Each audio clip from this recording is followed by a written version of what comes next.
જય ઊંચડિયા હનુમાન દાદા।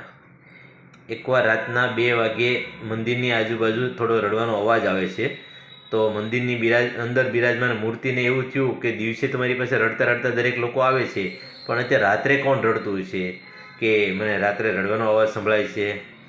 એમ કરી અને મૂર્તિ મંદિરની બહાર આવે છે અને આજુબાજુમાં જોવે છે તો મંદિરના પગથિયા હોય ને, પગથિયા એ રડતા હતા। તો એણે પૂછ્યું કે તમે કેમ અત્યારે રાતે રડો છો, 2 વાગ્યા છે અને તમે રડો છો?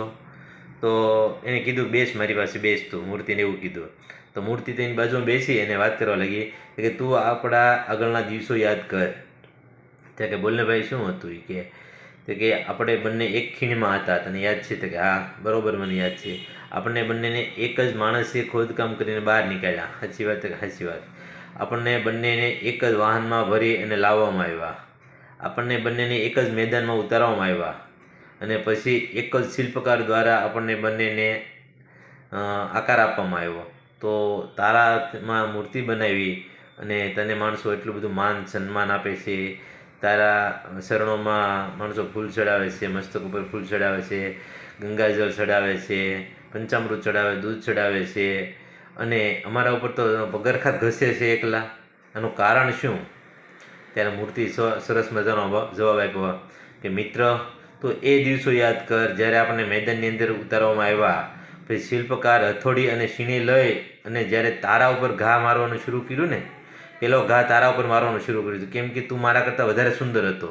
તો શિલ્પકારને તારામાંથી જ મૂર્તિ બનાવી હતી, પણ તારામાંથી જ્યારે મૂર્તિ બનાવવાનું શરૂ કર્યું ને ત્યારે તે અવાજ બહુ કર્યો, દુખે છે, દર્દ થાય છે। તો જે તે દર્દ તારો સાંભળીને મૂર્તિકારે તને છોડી દીધો અને મારા ઉપર ઘા શરૂ કર્યા। મેં તમામ મૂર્તિકારના ઘા, શેણી અને હથોડીના ઘા સહન કરી લીધા, એક પણ અવાજ ન કર્યો। તો મારામાંથી સરસ મજાની સુંદર મૂર્તિ બનાવી અને મંદિરમાં બિરાજમાન કરી અને તારામાંથી પછી કોઈ કામનો ન રહ્યો એટલે મંદિરના પગથિયે લગાવવામાં આવ્યો। એટલે જ્યારે આપણો સંઘર્ષનો સમય હતો ને ત્યારે તે હથોડીને સીણીના ઘા સહન ન કર્યા ને મિત્ર, એટલે તારો આ સમય આવ્યો છે।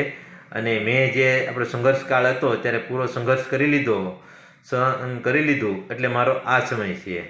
તો સાહેબ, આજના સમયમાં વિદ્યાર્થી મિત્રોને મારે એક જ કહેવું છે કે વિદ્યાર્થીઓનો જ્યારે સંઘર્ષકાળ હોય ને ત્યારે શિક્ષકો જે એને છીણી અને હથોડીના ઘા રૂપી થોડુંક કંઈ આપતા હોય ને, શીખવાડતા હોય અથવા પનિશમેન્ટ આપતા હોય તો સહન કરી લેજો, એ તમારા સુંદર મજાની મૂર્તિ નિર્માણ માટેનું કાર્ય કરતા હોય છે।